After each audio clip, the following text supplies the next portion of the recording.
the time, cause I wanna freeze this moment, make it mine, hold you close, now my heart's wide open, when I'm with you suddenly I feel no pain, do you make it go away, do you make it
opportunistic, still rubbing panels as they go together. It's folded the wing mirror in on Gerardo's car. Misano is such a difficult circuit for these guys to get right. There's a lot of start-stop sections around the back. It's a very, very quick section as well. It's a fantastic start from the 23. They're 4 wide there by the look of it.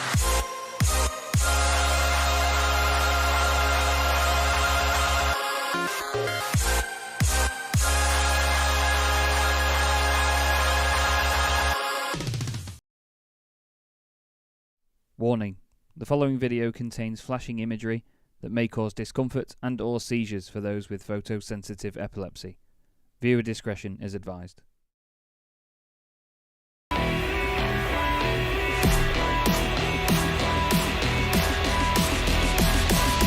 Tell me somebody how long he will be on my mind.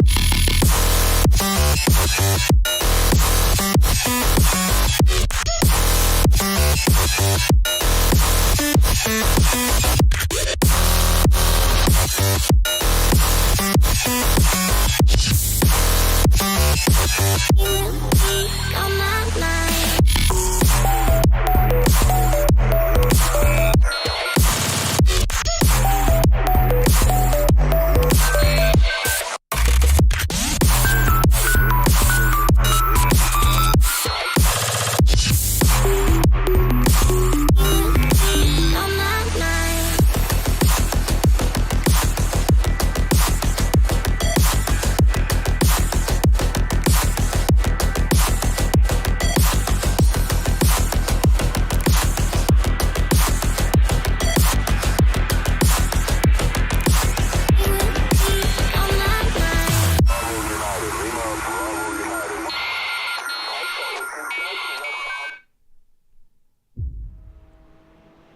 Good evening, everybody. Happy New Year. Welcome to 2023 and welcome to Chaz Draycott Media and the Sim Racing Magazine GT4 Challenge. It's a joy to be back here with this series once again. We've had a wonderful start to the season so far. Unfortunately, had to postpone a few rounds of certain championships over the last couple of weeks in 2022 due to multiple complications and hotfixes and all sorts from the sim.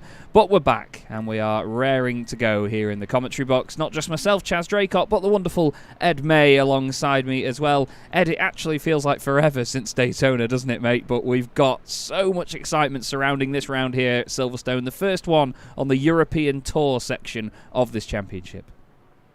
Yes, thank you very much, Chaz, and I am really looking forward to Silverstone. Such an amazing circuit, the home of British motorsport. But will it be a British drive? We've got Lewis Ward currently topping the times in the practice session and topping the championship. He secured the victory last time out to round out the year as a victor, but will he be able to kick off the new year 2023 with a similar performance?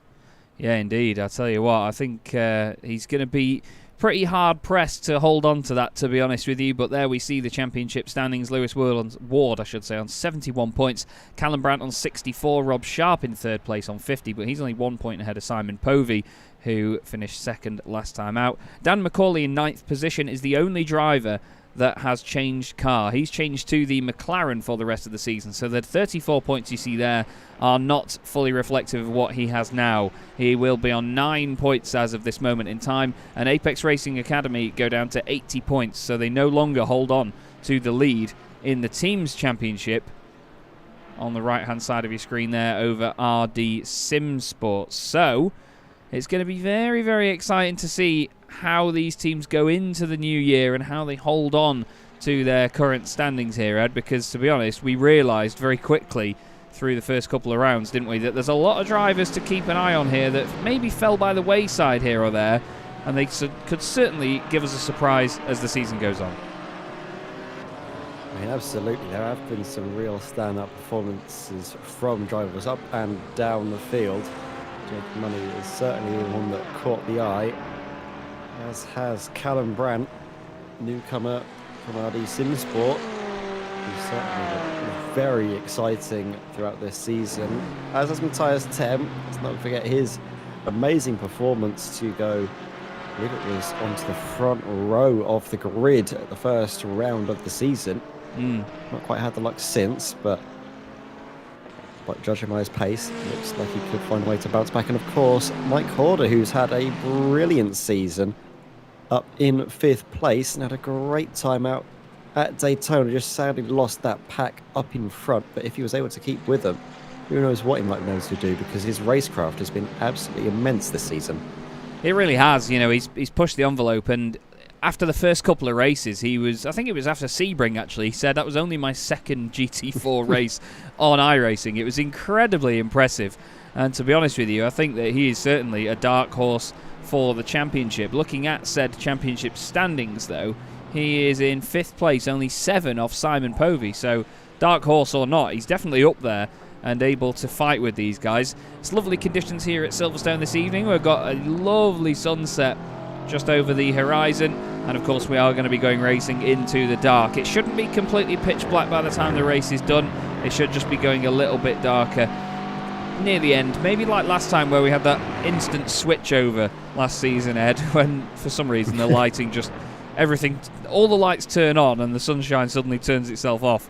So I'm hoping that maybe it's a bit of a smoother transition into the darkness. There's not going to be any darkness surrounding Paul Goffin's white wheels on his machine, because they are glowing beautifully in the afternoon sunshine, and that McLaren certainly looks the part, and I think he's going to be one of those guys again to watch making his way through the field, because there's a few of them, isn't there, that they do just sort of, they don't qualify in a particularly over-the-top position that really makes you think, wow, they're fast, but they just make their way through the field safely and just gain spots, don't they?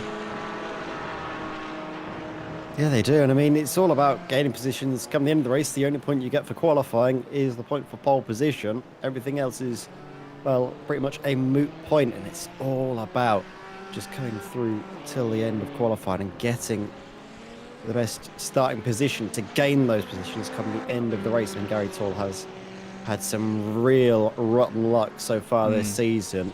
Can he bounce back here in Silverstone? Really only tonight will be able to tell us. But he's just never been able to get the luck of the green. No, he really hasn't. And again, as manager of Spontex CDM Esports, I hope he does have a good night of it as well. A night that, Callum Brandt is hoping to get another win on. Or, well, his first win on, I should say. He's been that high up the order all the time that I seem to have thought he's already got a win. But we've got Lewis Ward on 2 race wins and Simon Povey on another. That car change is clearly going well for Dan McCauley. He's second fastest at the moment for Apex Racing Academy in a 1-2 during this practice session. Callum Brandt is one of those drivers, though, that has been right up there, hasn't he? And he is loving life, because the races that he's been having have not just been sort of him sat on his own, you know. He's always been closing in on the drivers ahead, and we've had to keep one eye on him, haven't we, in the background sometimes. And, well, he nearly won the race at Sebring, chasing down Lewis Ward. He nearly finished second. He did finish second in the end, chasing Lewis Ward at Road Atlanta. So, definitely got my eye tonight on Callum Brandt for maybe his first win of the season. He's certainly been there. He's just not quite been able to get that last finishing touch. But like you say, tonight could certainly be the night. That Mercedes does look very strong as well. Through the tight, twisty bends there, through Maggots and Beckett's. There we see Jacob Money. And the Porsche is a car that I wouldn't really think is suited to anywhere on the circuit, apart from this first sector when you turn through the right hand to get the nose pitched in, and that quick direction, the sort of momentum shift from all the weight being there on the left to all the weight suddenly going to the right as you swing through the left-hander. That's probably where the Porsche will make up most of its time on the cars around it, but everywhere else it's going to be certainly in the favour of the McLarens, the Astons and the Mercedes. Yeah, and again, it's one of the beauties of this championship is that we have such a mix of cars out there on the grid. We love it because, you know, we've both commentated on championships before in GT cars, in touring cars, that they have a variation of what is available, but of course, a lot of drivers just choose basically the fastest car out there, no matter what their sort of preference may be, even if they feel that, you know, they might prefer to drive the Aston or they might prefer to drive the McLaren, for example. They'll just go, oh, the Porsche is the quickest, let's choose that. I think we can all admit that round one of this, the first season, even the whole season of this championship, the first one was just a Porsche fest, to be honest with you, but hardly surprising because most of the drivers here came from the Porsche Club of Great Britain. 1 minute left though in practice now, Ed, and the drivers will certainly be gearing up for what's going to be a slightly shortened qualifying session. Yeah, I'll tell you what though, speaking of previous seasons, I have to say I think we got season 1 in just at the right moment. It was the first race was on an older build of iRacing where it was completely Porsche dominated. If you wanted to do anything decent in a GT4 car, you just had to be in the Porsche because it was by far the best, the quickest car. And then the season following came out, and all of a sudden it was a lot more equal. The McLaren was brought into the picture. They also just released the Aston Martin now, so all of a sudden the entire field was basically leveled. Each car had its own strengths and weaknesses, but they were much closer based on pace, and they've just been able to tweak and refine it in the background with the BOP, everything coming out with the new Mercedes. Then most recently this new season, they have absolutely nailed it down, and that's testament to obviously the variety of cars we see on the grid here tonight. It absolutely is. Now, practice is just about to come to an end, and for anyone that's watching, you may well know about the terrible news that we all would have seen either this morning or today, that we lost the incredible Ken Block from our motorsport world. Now, Ken was an absolute superstar. He showed many of us what is really possible with some incredibly cool cars. He opened millions of people's eyes to an exciting element of the motorsport world we all know and love, and for that we thank him, of course, and we send our thoughts to his family, friends and colleagues as well. But now, at the start of this session, we will observe a minute's silence for the incredible and sorely missed Ken Block.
And there we go. A minute's silence there for the wonderful Ken Block, an absolute star who will be very, very sorely missed. And not sure about you, Ed, but I tell you what, I feel like I was still only a kid when I first found Ken's videos on the internet, the original Gymkhana videos in the Subarus. Feels like forever ago since it all started, didn't it? I mean, you might... Yeah, I mean, I'm exactly the same. I mean, I'm younger than you, and I was definitely a kid when I first found out about the old hooligan himself, the absolute lunatic that was Ken Block. It feels weird to talk about him in the third person or the past tense, because he was so brilliant at what he was able to do with a car, and he transcended the motoring world. He reached out to so many people. I mean, those hooligan videos have been viewed by, collectively for each video, over 1 billion views across all social medias. It is absolutely insane. It's a global phenomenon, essentially. And while he was also a motor racing driver, he'd be the first to tell you he was never quite the quickest, but the things he could do with a car were absolutely immense. And the outpouring of support and affection and love for just not him, but his family as well, has been a real joy to see. He's touched so many people. I mean, even some of the very best drivers in motorsport stand up and salute tonight, and that just tells you what sort of a person he was. An absolute sore loss to the motoring community.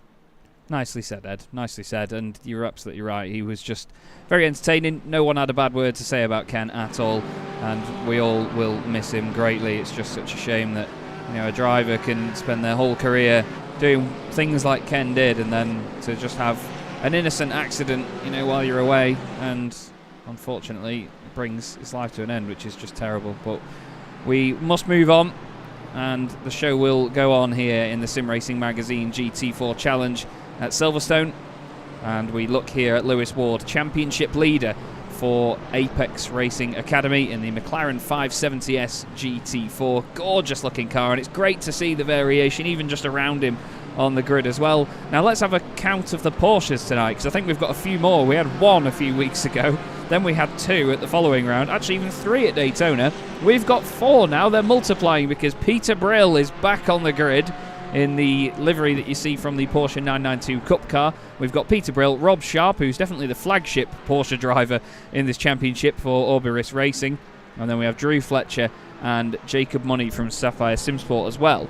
Now, I have to admit something, because as I've read this out, Ed, I need to make an adjustment to our overlay, because something that happened over the winter, I say over the winter like we've been off for months, we have had 2 drivers team up, and I would like you to guess who they are if you did not already know.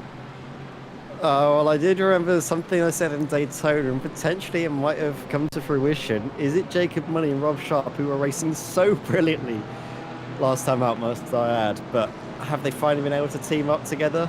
They have indeed. I introduced you. We have Orris Sapphire Simsport, which is the culmination of the wonderful Rob Sharp and Jacob Money. So 2 drivers that are right up there in the championship standings will now score team points as well, and they are only going to be scored on said points from this point going forward. They have 65 to their name as things stand, so they're going to be right up there. I'm excited to see whether they can even take the team's crown here, the 2 Porsches, because it's definitely possible, isn't it, with the pace they've shown? Yes, certainly, and obviously with one of the main standouts, as we've just seen, I think that is Ben Gregory just have a bit of a moment, maybe putting together there with one of the Apex Racing Academy McLarens. With, like we say, Dan Macaulay, who has made the switch over to the McLaren, will drop 25 points, and that will also affect the team's scoring as well. It does bring plenty more entrants into the picture to get up the order and maybe take that team's crown. I mean, we've obviously seen Spontex CDM Esports lose a few good points, especially last time out at Sebring, where Simon Povey wasn't able to attend. And but we can glaze over that, can't we, Ed? Gary Tall had an absolute glaze over that. It never happened. Shh. Oh dear. Unlike you, Chaz, I've got a very good memory, and I don't repress things. I remember them long, even if they are a little painful. I've got no skin in this game, so I'll say as much as I want. I love it. I love it. Right then, let's have a look at some time, shall we? Lewis Ward has gone fastest with a 209.8. He's reset the car and gone back into the pit lane instantly. Matthias Tem is in second place, and this man, John Barnes, is currently third for Boosted Motorsport B. 1.2 seconds off the pace, so you can see a number of times coming on the board. People aren't doing their fastest times straight away. It's going to get dark here, isn't it, Ed? Because that sun is going down very, very quickly. Oh, around goes John Barnes. No, he doesn't. Lovely save. Simon Povey goes second fastest for Spontex CDM Esports. And once again, the scary thing that Simon is doing is putting in these sorts of lap times without any teammate assistance or any slipstream from anyone. It's terrifying. I don't think Lewis Ward had much assistance either. We saw his teammate there, Dan Macaulay, off by himself after a little bit of a tangle, I believe it was, through Beckett's. Christopher Smith not yet to set a lap time, but that RD Simsport BMW has had some amazing comeback drives. Yeah. We only have one that's a little bit more, well, cooking by the book, shall we say, in terms of everything going to plan and him not needing to have a recovery drive. Because, to be fair, I've had that sort of a scenario where I've had to do recovery drive after recovery drive, and after a while you just think, can I have a normal race where I don't need to rely on having to fight so many other cars to get back up the order? Can I just start high and finish high? Yeah. But I suppose Christopher Smith at the moment relishes the chance to battle away, because some of the moves, some of the strategies he's been able to use to great effect have been stunning. They really have, and I mean, there was a sort of, it wasn't quite a running joke, but there was a little bit of a joke after the last round at Daytona that his lap chart didn't fit on one screen because he went that far down and that far back up the order and then down again and then back up because of the pit stops and being out of sync with everyone and having a spin. He was all over the order in the last race. I forget how many points he scored last time out, but he still, he got 12 points last time. He scored 14 at Road Atlanta, 13 in the second round at Sebring, and then 12 in round 3 at Daytona. So he's had a very consistent run of it so far.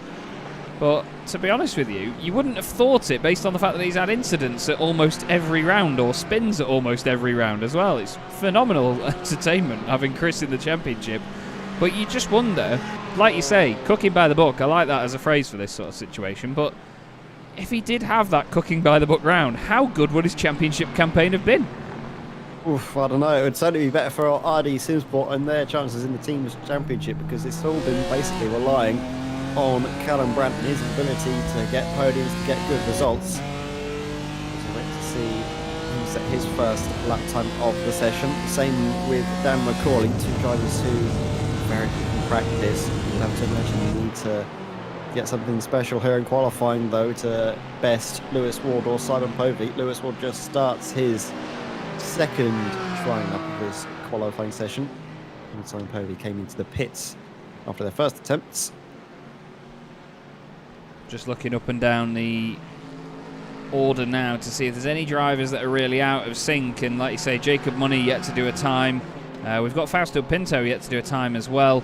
Peter Brill hasn't put a lap on the board. We've got Kim Such back out again tonight in the very bright green KDS Racing BMW.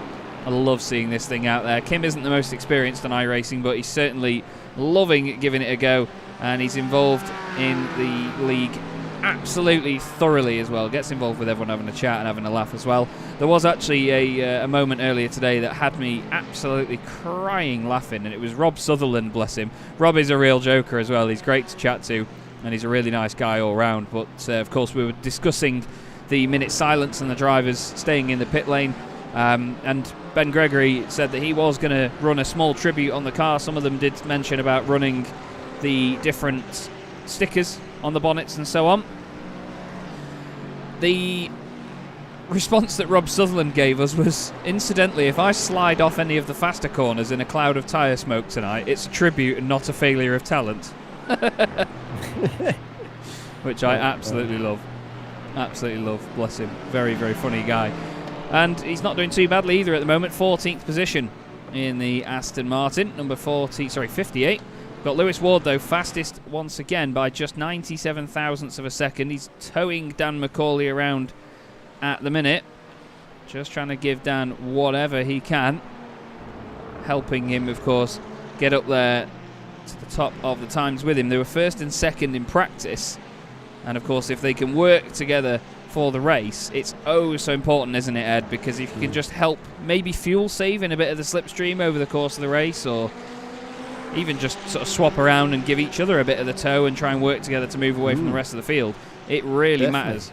As there you go, Dan McCauley third. Purple as well on that last lap, but not a lap that is going to count for him, unfortunately. I think there might have been an invalidation somewhere. I know he's just a little bit off the pace, but yeah, like you say, Dan McCauley up into the second row of the grid, starting in behind his teammate as it stands.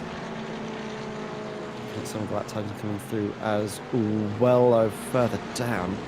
Still waiting to see Callum Brandt's effort come through on our timing sheets, and there isn't really anything showing up at the moment for the 27 RD Sim Sport driver. No, still nothing at the moment. He's just coming into the final couple of corners now, though, so hopefully, Corner could be on for a good lap here. Yeah, he could actually. Purple sector just ahead of Callum on the circuit. Round the corner he goes, across the line, and no improvement, it seems, unfortunately. And there you go, Callum Brandt actually beats Mike Horder's time by just a little bit and goes into 4th position for now, right up there in the pile. That's always good. Where's his teammate as well? Christopher Smith in 10th position at the moment. Ben Gregory just outside the top 10 currently, and, well, just outside of the racing line. Now, this is not a heat racing session or anything like that, so the drivers do get time to complete their laps once they have gone on to one and the checkered flag waves. So we will not get them kicked out of the session straight away like you do in other championships, and whenever you have the session set to a heat racing format as such. So everyone gets full chance to complete their times. So we go on board with the burbling Toto's Lemmings Mercedes of Ralph Mayer. This thing sounds like a Lancaster trying to take off, doesn't it? Yeah, it sounds biblical, doesn't it? When you get this sort of shot there in the front right quarter, you can really hear the engine working its magic. So we have Dan McCauley here, the Apex Racing Academy driver. Purple middle sector, just coming to the end of the lap. What will it be? A personal best at the end. An improvement, but not enough to creep into the 209s, not enough to get up onto the front row of the grid. We'll be able to come through to complete one final attempt at pole position, but it will be, I stress, one final attempt. There is not a lot of time left in the session for him or anybody else for that matter. There really isn't. Mark Johnson's just coming down now into Brooklands and Luffield. It's so key. You need to turn in nice and early through Brooklands to get the car pitched in and settled. Really open up Luffield if you can to carry the speed through.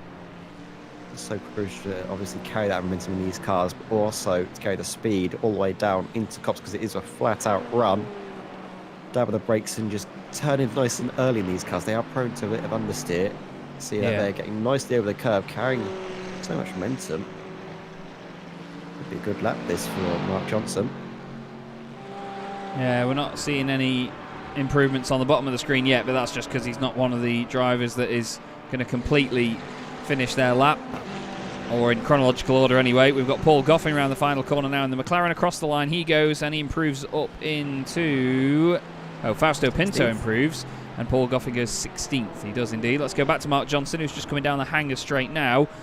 Peter Brill hoping to get a time on the board, but I don't think he did. No, he didn't get a valid lap in. John Roberts doesn't improve. What about Philip Hopley, currently in 19th position? And he's crossed the line and no improvement there. Is Ben Gregory surely going to improve? Yes, he does, up to 6th place for Ben Gregory right at the end of the session. Lovely job by Ben. Here comes Mark Johnson, though. We're going to stick with him, see what he can produce. He's got 2 green sectors on this lap so far, sectors 1 and 3. Swoops round the final corner. And he only moves at 1 spot, though, into 13th position. But it's going to be Lewis Ward, by the look of it, once again, that is going to take pole position here at Silverstone in the Sim Racing Magazine GT4 Challenge. And you do get an extra championship point for taking pole position as well. And Lewis is going to go across the line, and, well, I doubt he's going to improve, but he still gives it a go. Fair play to him.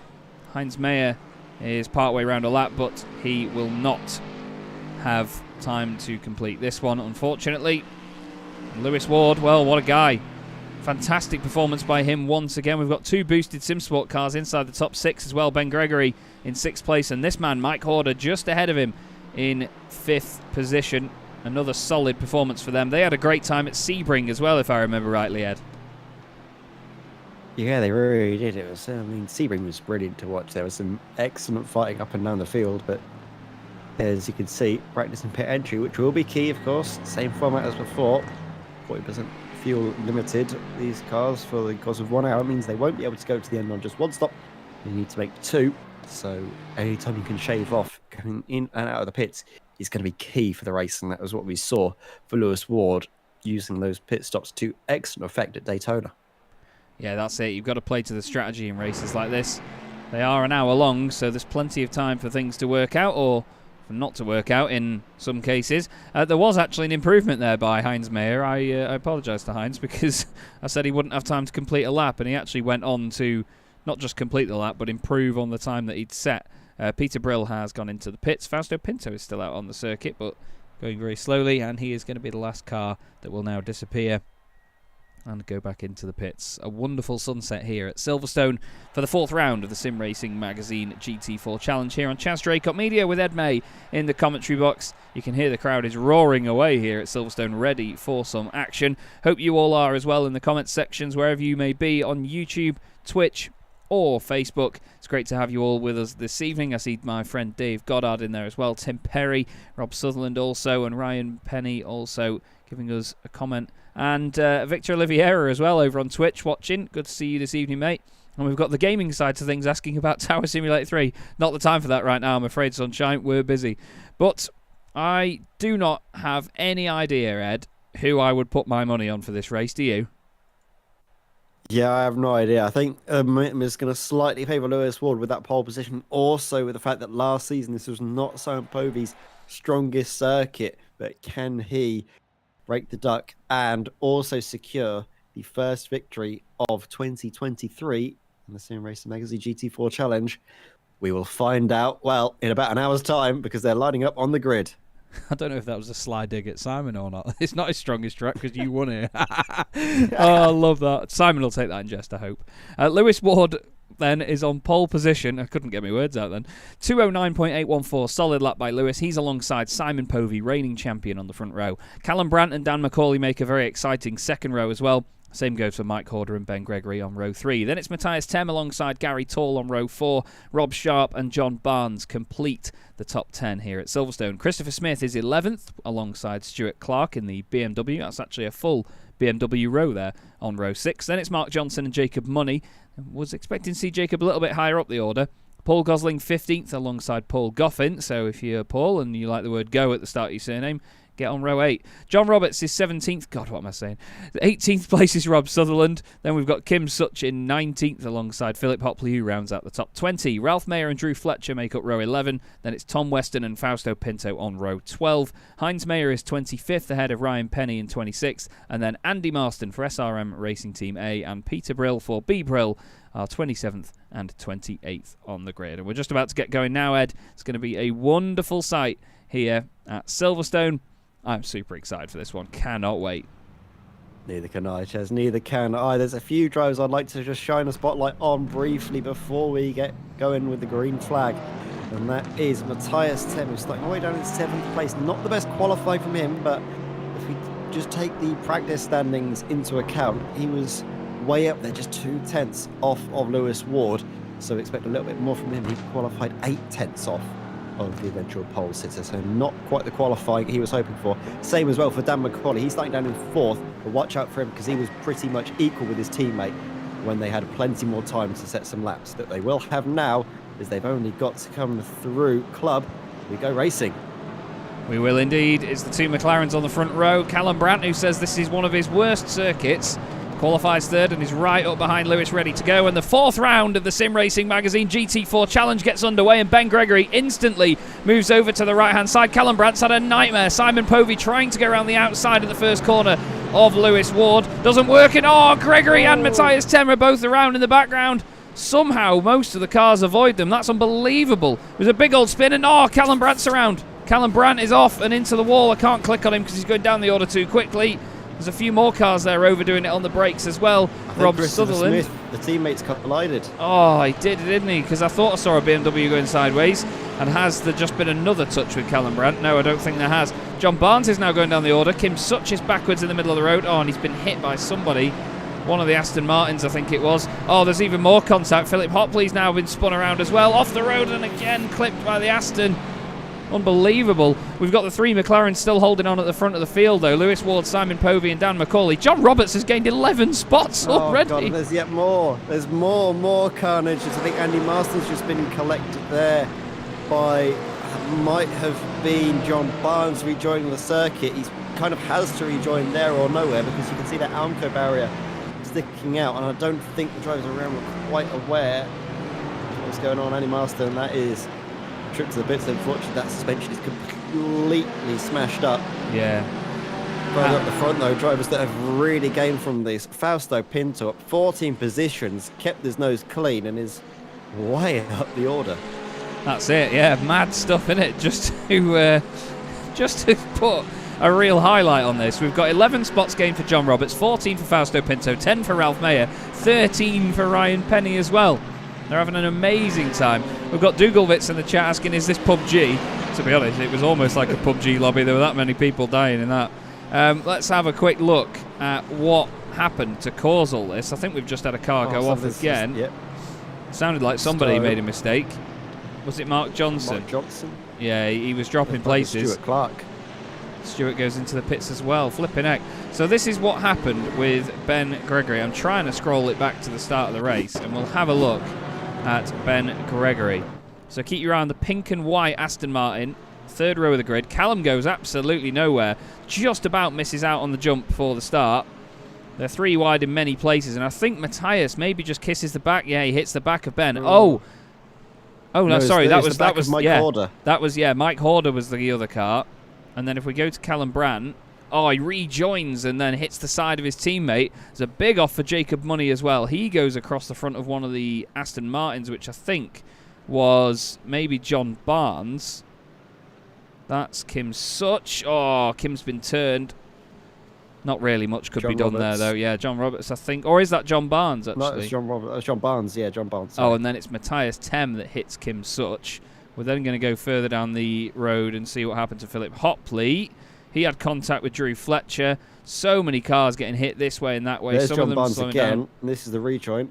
Oh, well, I mean, Andy went piling in. Callum Brandt has gone piling through that as well. And these are the moments, aren't they, though, where as a league organiser, you look at it and you think, please hold your brakes, boys. But it's when you see the people that fly through it, flat chat, that's when it gets really scary, because they're the ones that then collect other cars, aren't they? Yeah, I mean, it's amazing that out of all the rounds that we've had, this has probably been the most incident-filled lap one that we've had, and probably one of the widest circuits we've been to so far this season. It's beggars belief of how much we've seen already at the start of this race, but now I think we might see drivers calm it down just a touch more. Only on account of there aren't that many left running up at the front of the field. Fausto Pinto's gained another position. I think that was on account of, was that coming through the pits? I think it might have been Stuart Clark. Stuart Clark was it that came into the pits earlier on. So he's gained 15 places. John Roberts up 11. That is a brilliant start from him. But up at the front of the field, Lewis Ward continues to lead ahead of Simon Povey and Dan McCauley. It's two Apex Racing Academy cars against the lone Spontech CDM Esports driver. Maybe that could have a big effect on the way this race is going to go. White Van Gaming in the chat saying, I wasn't expecting to see two Porsches moonwalking down the Wellington Straight on lap one. You and me both, sunshine. We've got Callum Brandt trying to make his way through now around the outside of Tom Weston. It's not quite worked for Callum there, or has it? No, Tom gives him room. Fair racing there by Mr. Weston, the Team Sim Racing Community car. Now, you do score points in this championship all the way down to 20th place. So as long as you're inside the top 20 at the end, you will get championship points. Now, there are incidents being reviewed. There's no protest system in the championship. But basically, if there is a very silly incident that's cost somebody either their entire race or a lot of point-scoring positions, and someone else has got away with it, then they are penalised and moved basically to a finishing position behind the car that they affected. We've not had to put that into effect yet so far this season. It is only for very extreme circumstances where very silly driving is present, but to be honest, we're very lucky in this championship where we have very little of that, to be honest with you. We've got a really clean championship, regardless of what you've just seen in the opening lap. That was just a lot of drivers trying to just get away from a situation, wasn't it? One thing led to another, and, well, I mean, I hate the first sector here at Silverstone, and I imagine a lot of the other drivers will be thinking the same right now.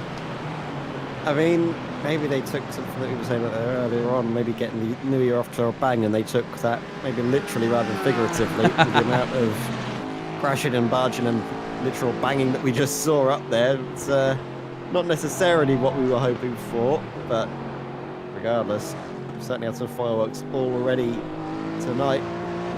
We have a little bit later on, of course, with those three cars up at the front battling away. Lewis Ward, Simon Povey and Dan McCauley, as Mark Johnson gets a great exit there out at Chapel, ahead, I think, of Paul Gosling, who appears to have a slowdown of some sorts, as he's going to now allow Mark Johnson and Fausto Pinto by.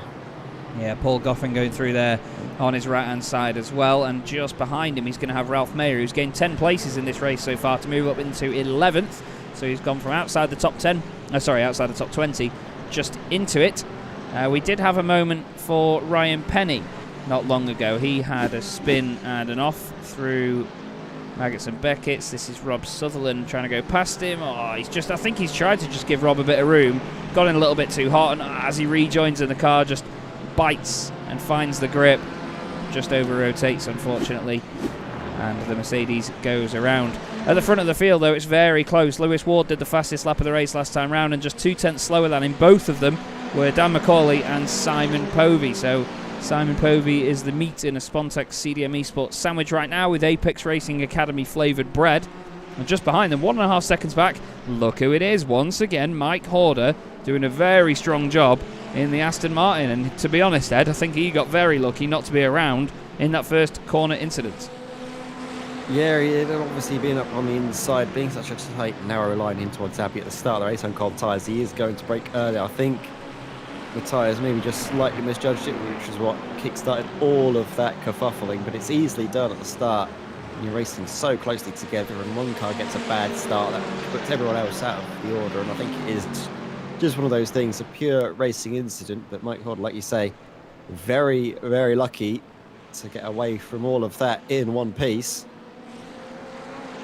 He's actually not too far back, is he, from the likes of Dan McCauley? So probably another spot. If he can keep up there and keep with the slipstream, could help him greatly come the end of the race. And especially if those cars up in front are going to start battling, which you never know.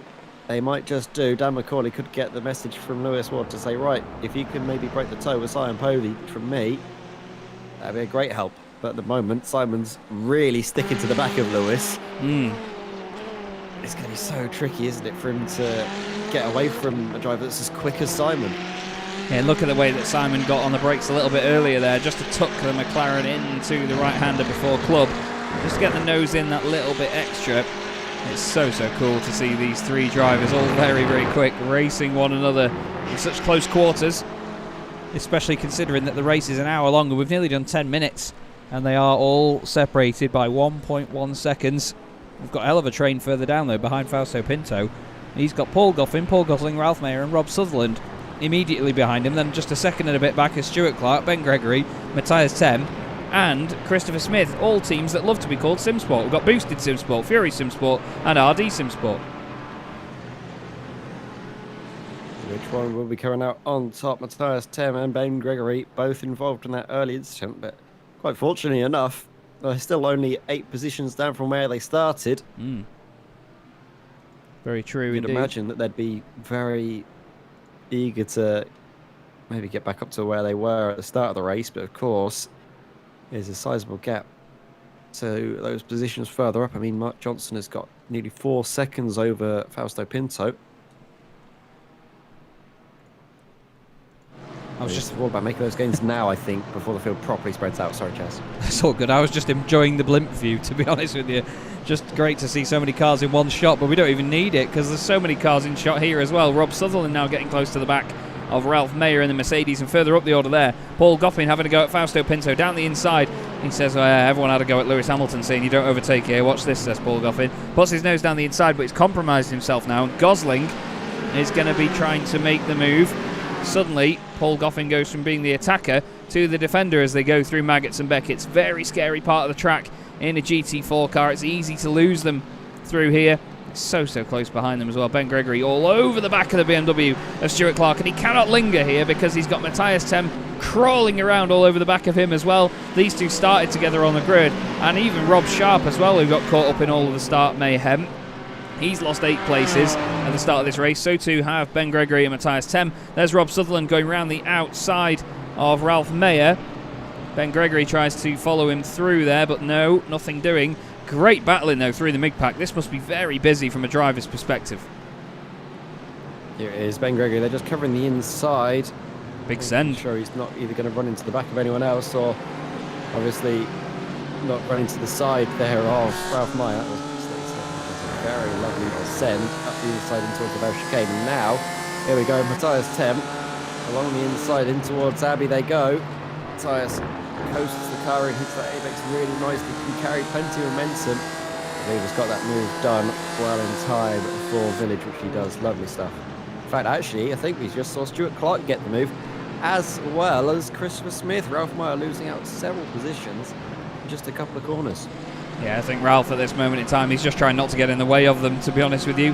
There has been an important moment in this race, and that is that Simon Povey has taken the race lead from Lewis Ward. He looks down the inside, later on the brakes, and gets the job done. Now, Lewis is surely going to sit behind Simon now and try and make the most of the slipstream. This is what happened at Daytona, and to be honest, I think that Simon might have, well, made his bed there, to say the least, because either Lewis is going to try and have a go, or he's just going to sit there and save fuel. It doesn't look like he's just sitting there at the moment, though. We'll have to wait and see how it all pans out down the start-finish straight, or not even that, down the hanger straight. Yeah, he's made a bed, but is he going to be the one lying in it come the end of the race? Maybe he's decided this is his best chance to get something from tonight in terms of a race victory. Look at how close Lewis Ward is, clearly saving fuel. Sam Povey is probably thinking, if I'm in the lead, I can control this race, and maybe I can control how much the cars behind can do in terms of pace, lap times wise, fuel saving wise. There's plenty of ways you can look at this. For now, Simon Povey is going to lead a lap here tonight at Silverstone. Will he lead that all-important final one? That is the key thing to think about. As look at that in the background, Mike Horner. He's still in the picture, you know. He is.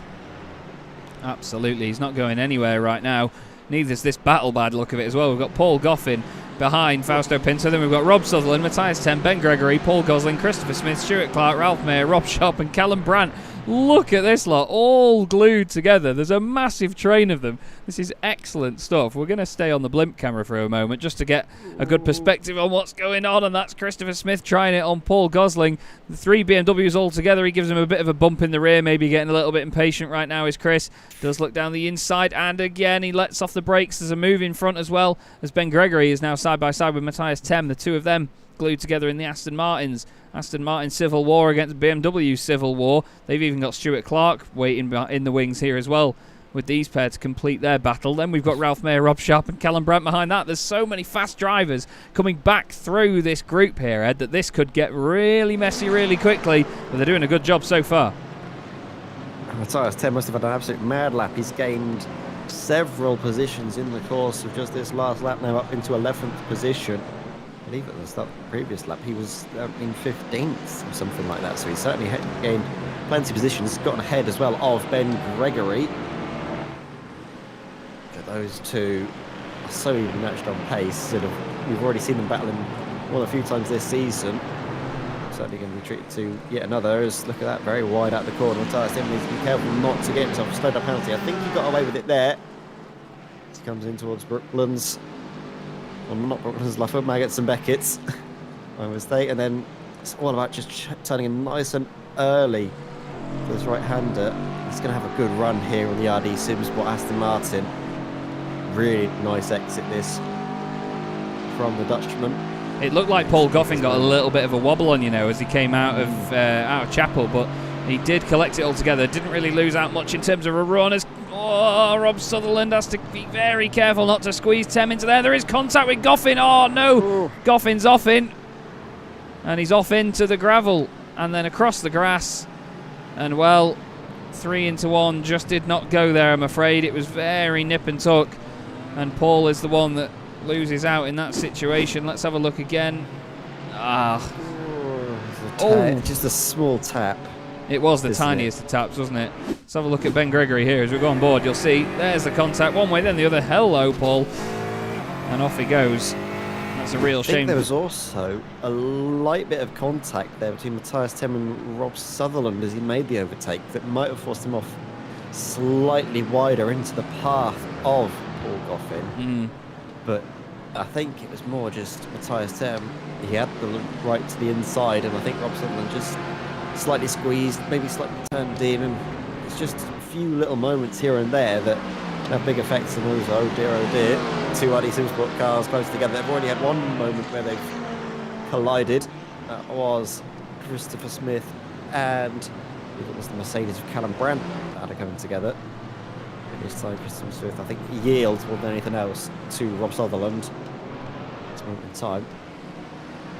Still been a really excellent race, and this mid-pack has been sublime for racing. I think we've got Fausto Pinto in a squabble here with Matthias Tem. He was continuing his charge up the field, around the outside, through Copse Corner. Lovely. Plenty of space left by either driver, but that was a lovely move. Sumptuous from Matthias Tem. Movement at the front. Lewis Ward down the inside of Simon Povey in this little McLaren trio.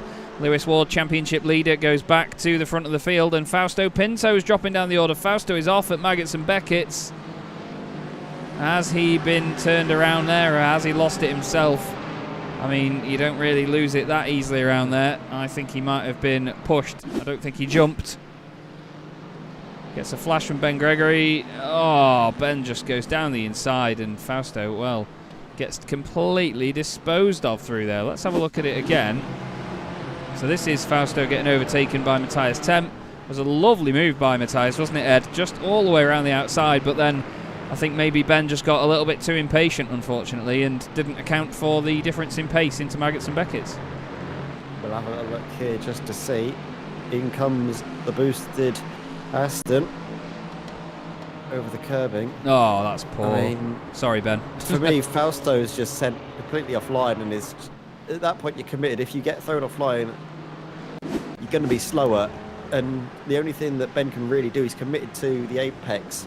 You commit from so far back at those corners at high speed. Yeah. The only thing he can do is stand on the brakes, but that's more dangerous for those cars in behind. It's so difficult, but I think for me, it's just Fausto gets it all wrong coming into Nuggets there.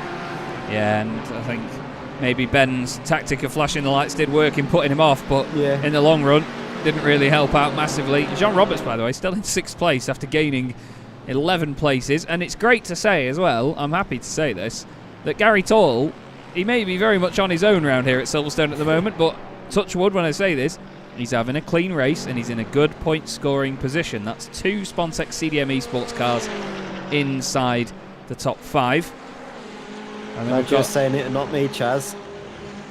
Yeah, it's just... If I was to say it, I think something bad might happen to the poor little head shock there. Oh, we've had... Sorry, mate, we've had another off here with Fausto Pinto and Paul Goffin. Paul has waited for him to get... Yeah, that's good sportsmanship of Paul. And the two of them get going once again. But another just little miscommunication. And that's all it can come down to, isn't it? It's motorsport at the moment. I'm not sure whether that noise was you agreeing or a yawn or whether you let a sheep in the room, Ed. But it was an agreement. It was just a noise of... It's just a sad noise, really, for Fausto Pinto. Because when it rains... It's just a sad noise because when it rains, it pours for him, and it's just gone from being one of his probably best races of the season to one he's hoping to forget in a hurry. He's had such a great time of things up at the front of the field, up in that top sort of 10 positions, and then all of a sudden, one little moment, he sent crashing back down to earth. Thought Callum Brandt was just about to come crashing into the back of Rob Sharp's Orris Sapphire Sim Sport Porsche for a moment then. Callum was very late on the brakes, but we've seen that from him quite a lot so far this season. That Callum is one of these guys that can absolutely nail it on the brakes. He can outbrake almost anybody in this field with quite considerable ease, and he's an exciting driver to watch for sure.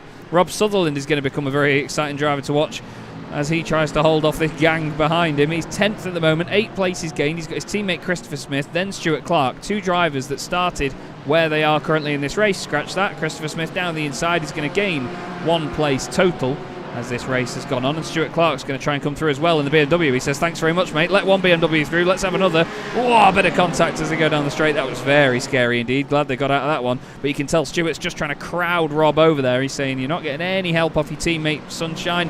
Gives him a lick of flame as well from the back of the BMW's exhaust. And through he goes. Lovely, lovely move. We do need to go back up to the front again, though, Ed, because this has not calmed down. It looks like it. But there is Simon Povey, and there is Dan McCauley. Dan's got a great view of this, but he needs to be closer. Yeah, he does, but that was a really nice exit from Lewis Ward. Next time we come through Nuggets and Nuggets, I want to see if we can go on board through there with the 97, because he looked like he got his lines absolutely nailed down. You can really go over the curve inside at Beckett's, and that opens out Chapel so much nicer for you as you come onto the hanger straight, and it's crucial for a good run as always. Come into the pits. Now this is going to be really important for the complexion of things later on down the line, because Lewis Ward, first driver to blink and come into the pits. Would he get put out in traffic that we saw at Road Atlanta that cost him not just a 2nd place, not just the race win, but also that 3rd place? Oh dear, this could be big for tonight's race, and Simon Povey finds himself in a perfect position to try and break away. Let's see this huge gaggle of cars come through as Matthias Tem now comes into the pits. He, I mean, realistically has not many things to lose from that early incident, coming in to repair any damage that might have been done as well. The drivers do have 1 fast repair, so it's smart for all the drivers who have been caught up in those incidents to pit at the earliest opportunity. Out comes Lewis Ward. There through goes Ben Gregory. Christopher Smith as well needs to get out ahead of the BMW driver, which he does. But then he'll soon find himself right up behind the 113 Aston Martin. It's not going to do his race any sort of favours. It's interesting to see as well that you know, he's had a pit stop. He's been in the pit lane for 53 seconds, and yes, you can argue, of course, you do basically cut the entire last corner to go in there, so it is quicker to go into the pit lane. He did a purple sector when he went into the pits, did Lewis Ward, but he's still only come out in 8th place, which shows you one thing of how little time you actually do lose in the pit lane to the cars behind you on the circuit at the time. But it also shows you how much battling has been going on, and the drivers have been holding themselves up massively. Because look at Mike Horder, he's 7.5 seconds off the top spot. Gary Toll's another 5 seconds back, but then you've got 9 seconds back to John Roberts. And there's just these huge gaps emerging near the front of the field again. John's actually being hounded right now by Mark Johnson, so I didn't see that coming, to be honest. Mark was a little bit further back earlier. He's certainly picked up the pace here, and he's another driver, isn't he, Ed, that needs a good round. He needs a solid haul of points, because if I look at Mark's record so far this season, he's had... Well, he actually scored all right in the first 2 races, 12 and 11, but then got nothing out of Daytona. Yeah, I mean, both these drivers do need to get some really good points on the board, not just for themselves, but in the case of John Roberts, for his team. His Boosted Motorsport entry has been basically himself and Ben Gregory. Coming to the pits now, both one after the other. It seems that John Roberts has extended his advantage over Mike Johnson, just in terms of being able to stop that little bit later before the pit speed limiter line. Simon Povey and Macaulay both into the pits as well from the lead of the race. So eyes will shift to Lewis Ward. Makes his way in towards Stowe. Across the line, what will it be for Lewis Ward? He comes out ahead of Simon Povey, Chaz. He has indeed, yep. Sorry, I was just flicking through cameras and trying to figure this out, but Ben Gregory is now right in front of him, and he is not pitted, so Ben's been able to... Yeah, he's been able to save some fuel. It's a shame I don't give points out for that, because I am a massive, massive tight... Yeah, anyway. Lewis Ward, though, will theoretically lead the race,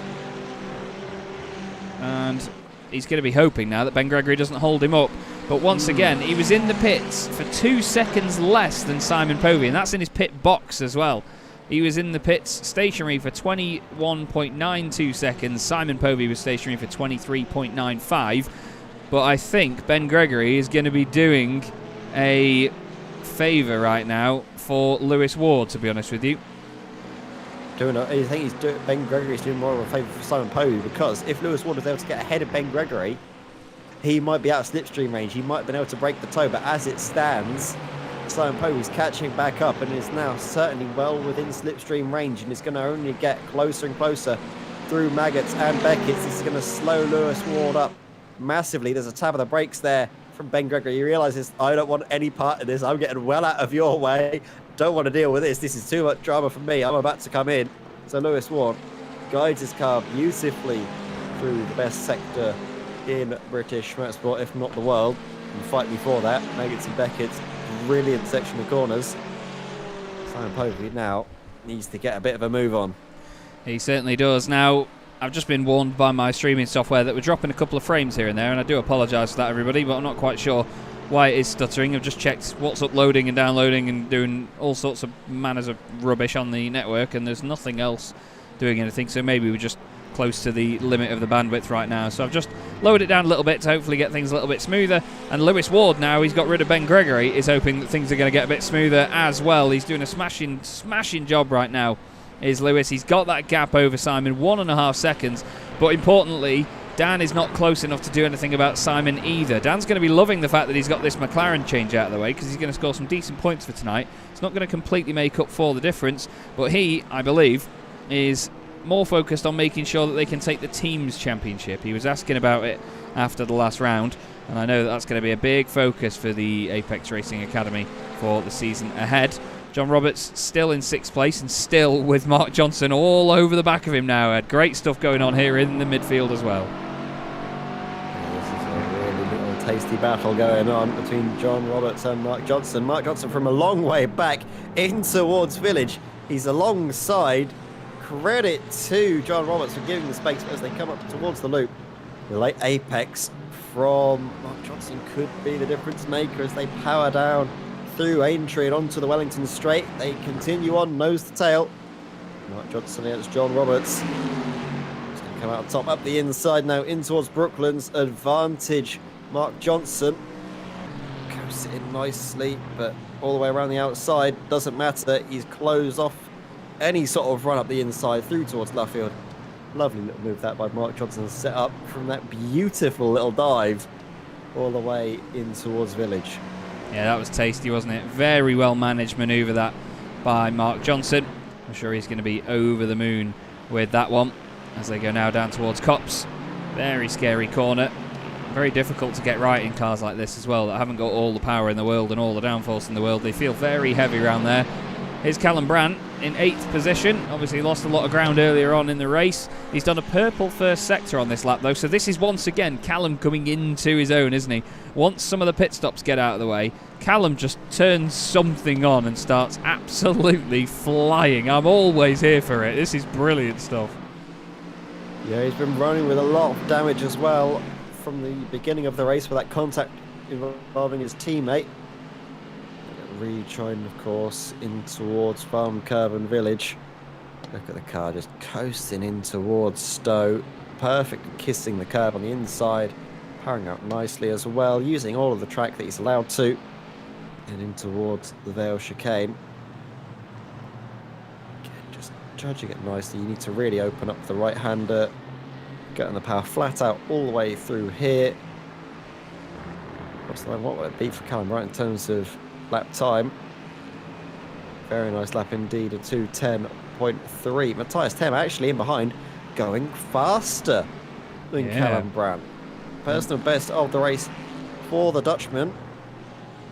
Tell you what, Simon Povey as well, he's setting the timing streaks absolutely ablaze. Purple first sector, last lap 3/10, pretty much exactly faster than Lewis Ward. He's well within slipstream range now, and all of a sudden Lewis Ward is going to find that Spontex CDM Esports McLaren larger and larger in his wing mirrors. And I tell you what, it's not a bad car to look at either, is it? Dan McCauley, though, he's going to be getting annoyed that it's getting further and further away. The gap back from Simon to Dan now is about 2.9 seconds, and about a lap ago it was only about 1.9, so it does show you how Simon is really turning it on now. But like I said before, I think Dan will be really pleased to score a podium. I don't think he's actually scored a podium so far this season. Hello? This will be his best result of the season, Chaz, as it stands. Thank you. I didn't know what that noise was at first, but yes, it was confirmation, I imagine. Let's have a look back. Full of the weird noises today. I love it. We've got Callum Brandt all over the back of John Roberts now. He's lost a place to Mark Johnson already, as John. Now Callum wants to take one as well. I'm not sure whether John will put up too much of a fight here. John can defend like the best of them, though. He's a really good racer to race against, is John. I've had plenty of enjoyable evenings racing alongside John on iRacing. And here you go. You can see that Callum wants to make the move. He's deciding which way to go. Moves over to the right-hand side. John keeps it nice and predictable. Takes the car over to the left-hand side of the circuit, the usual racing line. Callum goes down the inside. John's not making life too difficult for him. And Callum in the Mercedes is going to get it done. Oh, that was very close to contact there between the two of them. But John now lets him have it, essentially. He didn't give it up easily, but, you know, he's not fighting it too hard, because we've always seen it where drivers do try a bit too hard, and unfortunately they turn it into a bit of a mess sometimes. Ben Gregory goes down the inside there of Christopher Smith. That doesn't work. Rob Sharp is behind them, and he's another driver where it's a bit of a shame not to see him higher up the order where he normally is. He did only qualify in 9th place, though, did Rob, and he's, I think, 3rd in the championship right now, so we're expecting to see him still rise up. There's still just under half an hour left to go, let's not forget. Yeah, I think him and Jacob Money were involved in that lap 1 incident, so not the best start as teammates involved in that sort of fracas, shall we say, at the start of the race. Ben Gregory, a little bit of a squabble, shall we say, with Christopher Smith, who again, another great recovery drive, but like you say, he's got to be tired of these by now. He's got to be absolutely sick to the back of his teeth with recovery drives and fighting back through the field. He just wants a nice quiet race, I'm sure. Yeah, he'll be begging for one, to be honest with you. Not going to get that with Ben Gregory though, is he? Oh no, is he? Heck no. Ben's going to be absolutely hounding him. Ben is one of the most committed iRacers I've ever met, you know. He's just fantastic because he'll race in anything. He'll give everything his all, and he's pushing so hard, and Christopher Smith's working really hard to get anything out of this battle still. Rob Sharp suddenly arrives on the scene. He says, go on, boys, is there room for a small portion there? Yes, there is. Rob Sharp round the outside of Christopher Smith, looks down the inside of Ben Gregory. Nothing going on yet, though. Can Christopher get the run on the pair of them now? That's going to be the next question. Let's go on board with the noisy BMW. Good Lord, this thing makes a racket. Into Maggots and Beckett's we go. Left, then right, taking it nice and easy. Look, they're giving each other plenty of room. They're making sure they don't pile into the back of one another. They've all seen what Ben Gregory did to Fausto Pinto. Now we go onto the straight, though. This is where it's all going to make the difference here, Ed, because of the slipstream that we're going to see all the way down to Stowe at the bottom. Sounds like a bunch of hornets in a jar, that BMW. Absolutely wonderful sound of it, a kit. And now in towards Stowe. I thought remotely we were going to see him dart to the inside, but it's better of it. That was brilliant management there from Ben Gregory to get ahead of both of these two, or to stay ahead of both of them, I should say. Paul Gosling and Stuart Clark, who's had a very up and down sort of race. To be fair, a lot of drivers here tonight certainly have. It's nice to see the BMW's competitive again, isn't it? Chaz. Oh, yeah. Oh, yeah, really good to see. But up towards the front of the field, Simon Povey, you've just noticed it as well as I have now. He's closed that gap down to half a second. And I think Lewis Ward, his lap times have not been electric. And maybe he's backing off slightly. Maybe trying to back Simon Povey up into his teammate. Well, Simon Povey's now 4.1 seconds ahead of Dan McCauley as well, so it's going to have to be one hell of an effort of sabotage by Lewis Ward to make that work. So I'm quite sure that right now Lewis is just going to have to give it everything he can and try as hard as possible. Mark Johnson's trying as hard as possible to hold off Callum Brandt, but Callum is inevitable, it seems, and through he goes up into 6th place. He started 3rd on the grid in this race. And, well, you can bet any money that he wants to get back there as soon as possible. This is what happened to Drew Fletcher a moment ago. He's just caught the grass going through Brooklands, has a bit of a spin and cracks back on with it almost instantly back around the circuit. So Callum Brandt's got this sort of train behind him now. Matthias Tem has just reached the back of it, and he needs to overtake two drivers that, well, they've clearly got similar interests when it comes to Aston Martin liveries. A sort of camouflage and dazzle camo pattern, and then of course another green Aston Martin ahead of that. So Matthias is going to be feeling right at home, I'm sure, trying to get past these guys, but you can see he looks a little bit impatient right now. He's right up behind John. He's not giving him a single inch to breathe, is he? He's nothing if not committed is Matthias when he goes for those sorts of moves. And looking up the inside in towards Stowe, he's going to go for it right now up the inside. John Roberts all the way around the outside. He's going to try and fight to the best of his ability. And you know what? He's going to have a nose maybe in the game coming towards Vale, but no, backs out on this occasion. Allows Matthias through. Ben Gregory as well. He's going to see that battle up ahead and think, I want a piece of that in a few laps' time. You know when you get to like the end of a championship and you see a round and you think that was maybe one of the most pivotal rounds for, you know, this person in the championship or that person. I think this is going to be one of those for especially the midfield, because there's a big old mix of drivers that have lost a lot of places, gained a lot of places here. And once again, it's going to shake up the championship order, because let's not forget, for every position down, except for the drivers that finish in the first couple of places, you get 25 points for a win, 22 for second, then it's 20, then it's 18, 16, 14, 12, 10, and then it's all 9, 8, 7, 6, 5, 4, 3, 2, 1. If I remember it rightly, that is.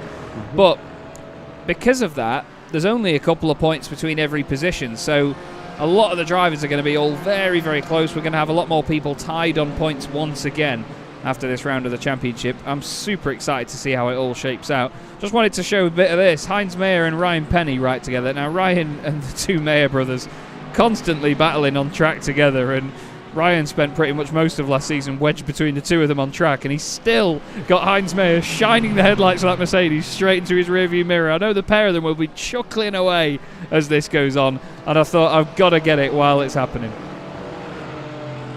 Yeah, one thing that I haven't seen all race long is quite amazing is that Heinz Mayer doesn't have his usual sparring partner with him. Yeah. Where is Ralph Meyer? He's suddenly, he's not really in the picture in terms of this fight, which is astonishing because we made a point of it last time out at Daytona. Those have been absolutely inseparable. This is Ralph Meyer at the moment in behind Drew Fletcher. A good run here coming out of Beckett's. Not Beckett's, sorry, I thought that was coming out of Beckett's. It's not going towards Brooklands. There we go. Lovely little move up the inside, but then all the way around through all our fields. He's going for a switchback manoeuvre here, Chaz. Is he going to get the exit speed then? No, just backs out of it. Yeah, just can't quite get the run that he wanted.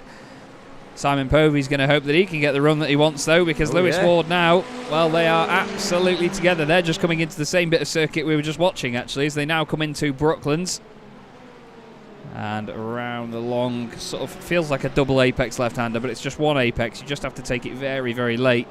Simon Povey now very much in the box seat here, choosing whether he wants to have a go and try and overtake Lewis Ward or whether he saves fuel. We've seen Simon Povey's strategies work before, and I can imagine that Lewis is going to have his long stint at the end of the race, so you can maybe expect him to come in soon. 21.9 seconds Lewis fueled up for in his first stop. Simon Povey was in the box for 23.9 seconds. This is one hell of a view and a hell of a sound from that McLaren's twin turbocharged V8 engine. Although I think actually it might be, no, it's not naturally aspirated in the 570S at all. But still, hell of a noise from it. It doesn't sound like a V8 though. It doesn't sound like the usual burbly V8 you'd expect. McLaren and Ferrari have this knack for making very high revving V8 engines, turbochargers or not. And it's a glorious thing to listen to. Simon. He's on his way. Down the inside he goes, into Stowe. He is going to go for the move. And Lewis says, yeah, go on then. I'll just save fuel behind you, sunshine. You go and do it. So car 1 regains P1. And the best of the non-McLarens in this race still is Mike Horder at the moment. Definite dark horse for the championship right now. He's doing a standout job for me. I really, really love to see Mike doing well. And he's a great guy as well. He's a previous Pro-Am champion in the World GT Championship here on iRacing. So he certainly knows his GT cars. He's not raced GT4 cars as much as GT3s, but certainly knows his way around them, and he's proving that at the moment. Ben Gregory here. Sorry, Rob Sharp here, behind Ben Gregory and ahead of Christopher Smith, another driver right in the thick of it. And I wanted to just quickly go back to Ryan Penny, because he has gained the most places out of anyone in this race, and that seems to be Ryan's party piece. He always does this, doesn't he? He's really just consistent in keeping out of trouble, which is, well, more important tonight than I think any other round, it's fair to say, from all the dramas that we saw early on. You can keep your nose clean, you are going to score really good points later on in the race. You see now all the cars in behind. This is Heinz Wire looking left and right now, all the way around the outside. Can't get the move to stick. Has to get on the power. Be brave with the right foot. Look for a little bit of a dive, maybe to throw off Ryan Penny, but look how close they come together. Nose to tail. As into the pits. First driver to make his second and presumably final stop of the race is Jacob Money, Orris Sapphire Simsport. What can he get from this race? All the time we've seen those Porsches. Some neat little tricks in the strategy. Maybe they don't take as long to put on the fuel potentially. Maybe they can get it stopped as well before the line a little bit earlier, because they are amazing on the brakes of those cars. Yeah. Could be a benefit to them. It's a shame. Sorry, Ed, I was going to say it's a shame that Jacob's not been as much of a staple in this race as he usually would be, if that makes sense. Excuse you. He's usually right up there, but that incident at the start of the race is really sort of, it put the nail in the coffin from him from the very start.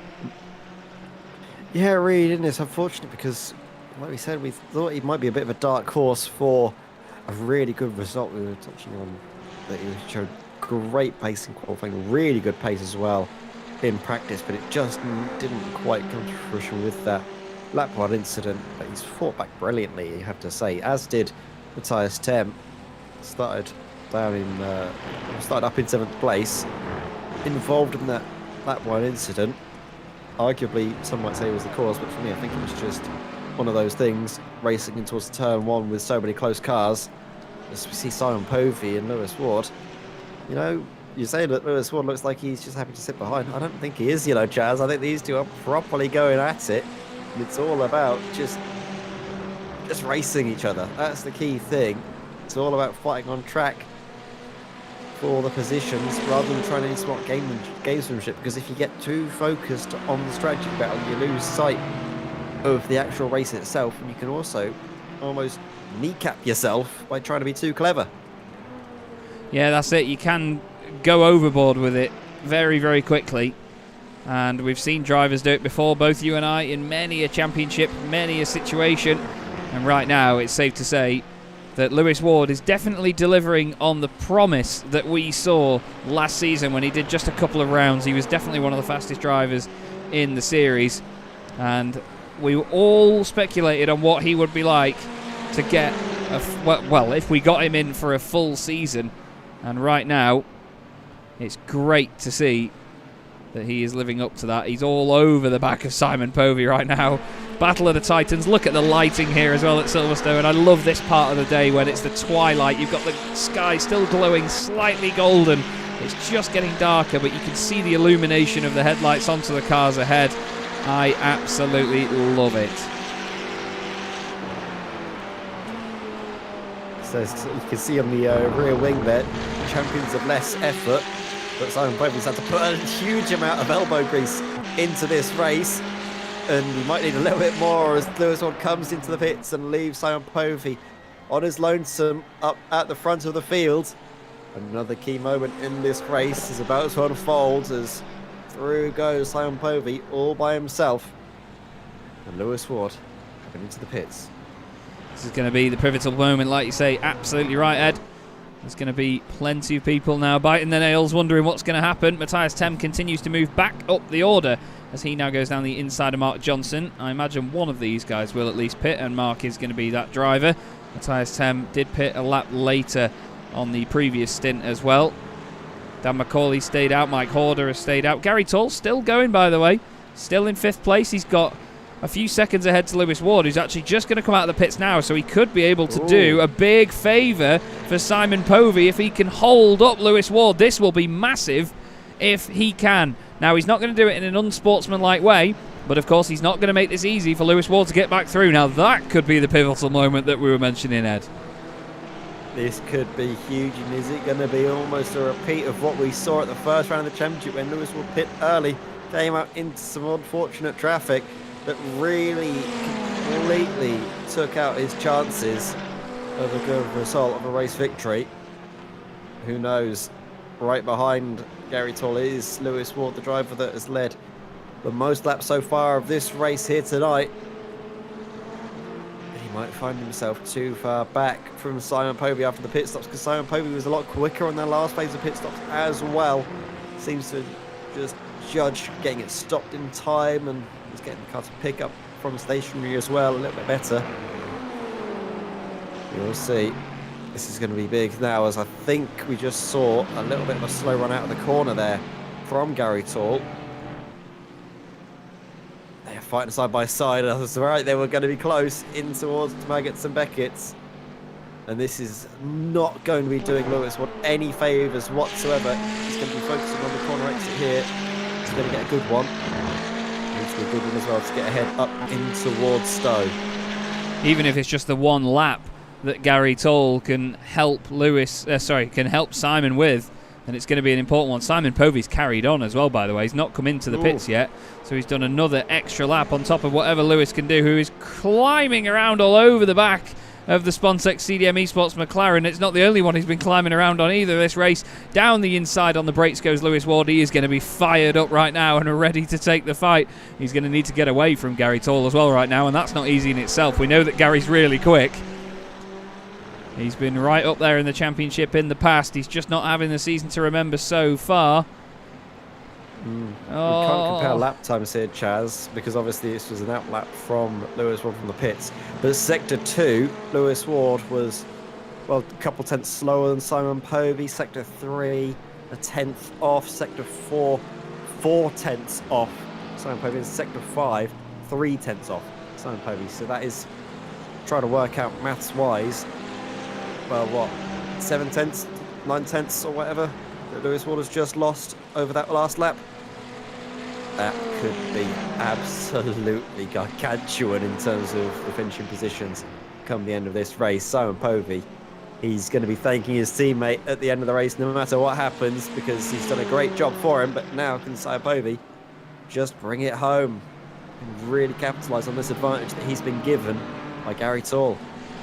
Another battle going on here. Two drivers I've been racing with for a very long time on iRacing. You're talking, well, wow, 9 years this year. Ben Gregory and John Roberts. Jesus Christ, I didn't think I'd been on iRacing for 9 years. It feels like about 3. But they've got Christopher Smith right behind them as well. 2 Aston Martins with a BMW chasing. John Roberts has still gained 9 places in this race. Ryan Penny still the biggest mover in the field, though, with 11 places gained so far. But just showing you the pace of Simon Povey right now. 9 seconds clear of Dan McCauley he is as of this moment. Obviously Dan maybe not used to the McLaren fully over a full race run. We know it kills its tyres more than other cars in the field. There is the glorious Spontex CDM Esports McLaren, definitely not biased. Dan McCauley into the pits as well. Now Lewis Ward coming into Stowe. Let's have a look and see if we can do this and show you where the two drivers are. Yes, Lewis Ward is the car highlighted in yellow. Simon Povey is the car highlighted as number 1 in the grey circle. Let's have a look, and now that's going to change round. Simon Povey not moving yet, not moving yet. How long is he going to be in the pits? Lewis Ward was stationary for 14 seconds. Simon Povey, it's 14.8. 14.3 for Simon Povey. I think he's safe, you know. I think he is way safe. He is actually, you know. He's going to have, well, what about that? 2 seconds, would you say? Yeah. Over Lewis Ward, but we're into the final, 11 minutes of racing. Lewis Ward is very quick over 1 lap. We saw it in qualifying. Got pole position, got that extra point. But will the line share be going the way of Simon Povey, or the Apex Racing Academy drivers' way? This is a real shootout till the end now between these two. But Simon Povey, he's going to be really grateful from the work that Gary Tall put in to help him out, because there was so much time lost by Lewis Ward. And it wasn't anything untoward, it wasn't anything dirty by Gary Tall, it was just smart driving. Battled away and defended. It was 4-track position, no blue flags in effect. So this could be really big in terms of the championship as well, because it's been going all Lewis Ward's way the past couple of rounds. But now, to kick off the new year, Simon Povey looks to be rekindling that form and pace that we saw right at the start of the season. Yeah, this is exactly what we want, though. A championship that can go one way, then the other, oh so quickly. And that's exactly what keeps it exciting for us.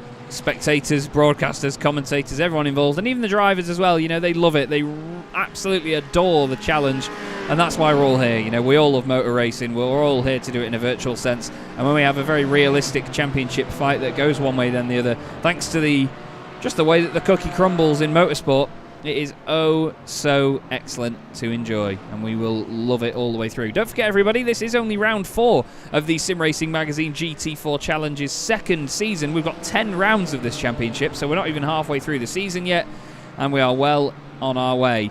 I'm very, very excited for the rest of the championship as well. I know Ed is too. We've got plenty still to do. And if you haven't already subscribed to Chaz Draycott Media, please do, because the other day I'm very excited to tell you that I reached 1,000 subscribers on YouTube, and it has absolutely made my month, and it's only the 3rd. But I hoped to get to 1,000 subscribers by the end of 2023, and here we are 3 days in, and we've exceeded that already. So thank you to each and every one of you that has subscribed so far, and if you haven't, why? I'm joking.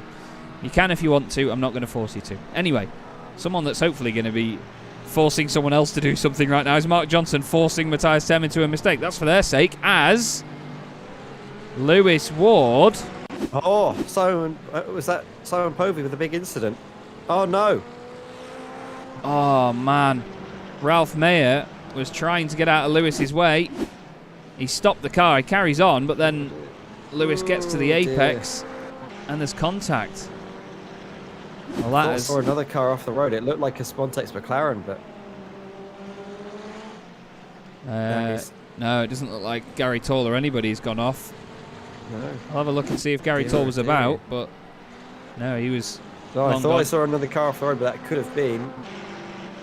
It was when we came to live shots, we saw obviously Lewis Ward off, but I thought we saw Simon Povey as well off. But tell you what, that was a big incident, wasn't it?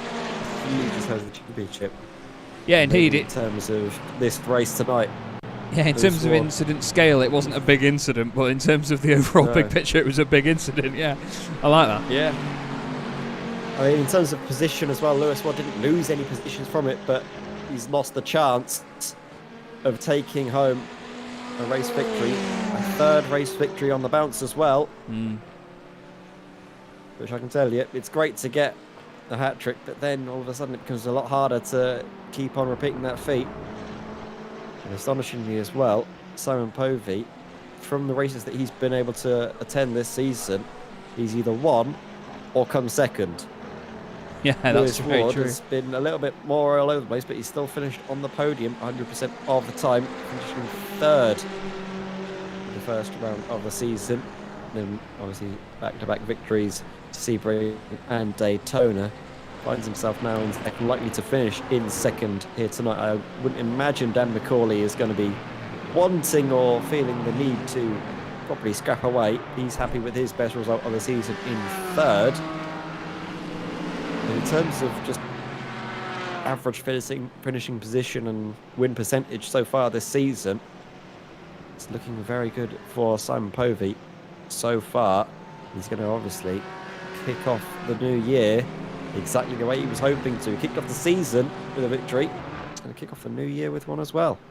He really is. It's going to be interesting not to see Callum Brandt on the podium for once, actually. It's been a 100% record for Callum so far in the RD Simsport Mercedes. Here's Ben Gregory coming out of the pits. He's got Mark Johnson just going around his outside into the tight right-hander. Ben's now going to fight this as hard as possible. He's going to sweep around the outside as well instead now. And Christopher Smith is saying, thanks very much, boys. I'll have a piece of this as well. He looks through the middle. Isn't going to go there. He's going to play it. Whoa, I was going to say he's going to play it safe. Flings it to the left-hand side. The BMW, we know, is very quick in a straight line. Ben Gregory sees that and he tries to cover it off down the inside. Oh, this is all getting very feisty with just over 5 minutes left to go here at Silverstone. Mark Johnson kicks the back end out slightly. And just... That was really smart from Ben. Oh, yeah. Really smart. He saw what was happening and put an end to it before it came to fruition. That was excellent coverage. Only just holds on. I don't know how he did, but he did. Unbelievable driving, though. And this is the thing in this championship. You know, everyone drives and races so closely together. And we have such entertainment from it. Race after race, side by side into Maggots and Beckett. Somehow, they nearly didn't make it work, but they just got away with it, I'd say. Flipping out. This it raises your blood pressure, doesn't it, this head? Seen some, I mean, really intense stuff. I think we've just seen John Barnes as well get ahead of Ryan Penny by the looks of things. That was for 16th place. A little bit of chopping and changing over there. Jacob Money in the picture as well. This is another 3-car battle. Jacob again just not going to get many points from this, and he is a driver that we usually do have up there right at the top. He unfortunately had that incident with Dan McCauley at the end of the race at Road Atlanta, but then since then Jacob's been good to have. I think he missed the second round at Sebring actually, and then he came back for Daytona, scored 15 points at that round, which was a very welcome return. But this round, well, it's not going to be one that is favoured by him, that's for sure. No, exactly. And I mean, we've got yet again another battle between Matthias Tem and Ben Gregory. This time with Mark Johnson for company. Mark who takes great advantage and gets ahead of Ben Gregory. Flashes his lights. Again. Show his opinion on being overtaken. Thinking so, that could be anything. Yeah. No, he's never happy about being overtaken, but then again, he's a race driver. Why would he? Another flashing lights. I mean, the move, but we'll see. Maybe it's going for that extra few horsepower. Oh no! Little look up the inside, as oh dear, we were talking about Jacob Money, and all of a sudden he's been involved in a little bit of an incident. And it was just a slide from the 99. Ryan Penny going across the nose, tagging the front of Jacob Money in that Porsche with all the weight at the back. If you destabilise the front, it'll just pendulum around, and that's sadly what happened. Yeah, it just bounced off the side of it, didn't he? R-Factor style. And that was that. Mark Johnson, though, still holding on in 8th place. And this is the thing, you know, Mark's a great driver. He really is. We've had a lot of great races watching him. but he's another one that's usually under the radar quite a bit, but now he's in the thick of it, and we get to see him time and time again through this race. He's definitely been one of the main focuses of our attention through this one, and he's going to remain that way, I imagine, till the very end of the race. Ben Gregory once more trying to gain some ground back after being off at turn 1 in this race. We have 2 1/4 minutes left here at Silverstone. I think the lighting is pretty perfect right now. It's not quite pitch black darkness. You can still see the cars glowing away slightly and the shine on them. You can still tell who's who, especially if we go on board with Christopher Smith and the noisy Bimmer. But this is the moment I love. Look at the lighting here when you get the headlights from the cars just illuminating everything around them on track. Oh, that's friendly by Ben Gregory. Mark Johnson still just about in front. Christopher Smith's going to try and mug the pair of them now, isn't he? Well, he's going to try, but he gets a little bit of a twitch on. Can't capitalise in towards Abbey. It's great. And also, I've just noticed as well, Chaz, it's again the Myers are nose to tail, not necessarily nose to tail, but they're still close to one another. 24th and 25th. Well, they are nose to tail then. Inseparable. They really are. Flying formation, for sure. Through comes the 207 by Gary Tor. That's in 5th place by. Tell you what though, got that great little car battle. I think it's a couple of cars, 3 cars all together. Mark Johnson, Ben Gregory and Christopher Smith squabbling away. All the while Matthias Tem tries to break ground, break the slipstream. Tell you what, Mark Johnson as well. This is going to be a great result from him. He's been rather unlucky so far this season. The top 10 is going to get him some very welcome points. Ben Gregory, look at this, around the outside. He's going to get a great run all the way down into the cockpit around the outside. It's going to be tricky.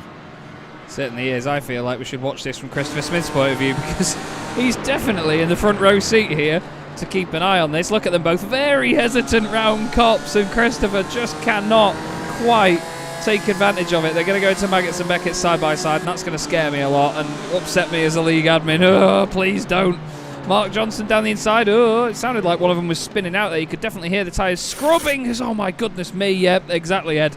Really, really close to contact. Christopher Smith backs out of it as Simon Povey has started the final lap of the race with just under an hour completed. So he's going to have basically nearly an hour and 2 minutes of race time total here.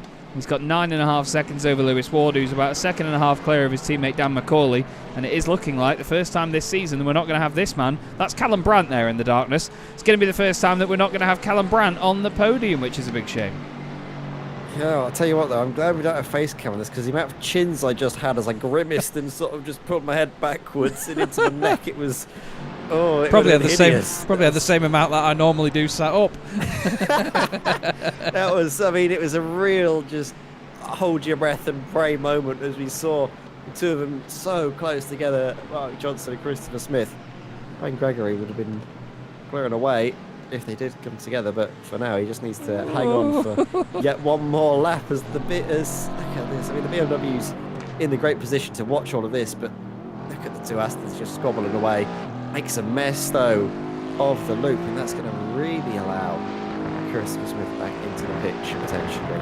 I was going to say, he's actually dropped off a little bit there. I'm not quite sure what's happened, but he's dropped off by about a second after that earlier moment. So unfortunately that battle has literally just died while we were watching it.